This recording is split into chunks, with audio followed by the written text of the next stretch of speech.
1877 کے بعد یہودیوں نے، آپ یہ دیکھیں کہ مختلف تنظیمیں بنائیں پوری دنیا کے اندر، جو کہ وہ تنظیمیں تھیں جنہوں نے صہیونی ریاست کے قیام کے لیے راہ ہموار کرنی تھی. اس میں مختلف تنظیموں بنائی، اور اس تنظیموں کے اندر تاریخ میں اگر آپ اٹھا کے دیکھیں تو اس تنظیموں کے اندر وہ صرف یہودی شامل نہیں تھے. کرسچنز کو یہ بات سمجھ آ گئی تھی، حالانکہ آپ دیکھیں کہ ان کی کتنی لڑائیاں ہوئی ہیں، کرسچنز کی یہودیوں کے ساتھ کس قدر لڑائیاں ہوئی ہیں اور یہودیوں کو کس قدر مار پڑی.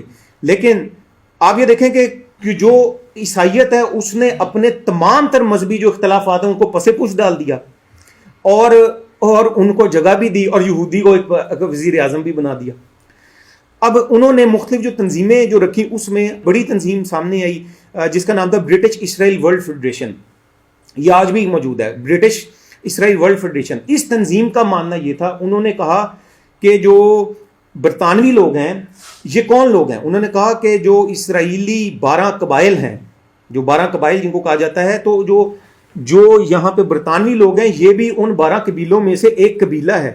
اس قدر ان کی ورکنگ تیز ہوئی کہ کہا جاتا ہے کہ اس دور میں جو ان کی رائل فیملی تھی وہ بھی اس تنظیم کے رکن تھے، اور اس تنظیم کے رکن جو تھے وہ ان کی تعداد اس وقت لاکھوں کے اندر چلی گئی. اور یہی وہ تنظیم تھی جس نے مختلف اینگل سے صہیونی ریاست کے قیام کے لیے راہ ہموار کی، لوگوں کے اندر رائے عامہ کو ہموار کیا.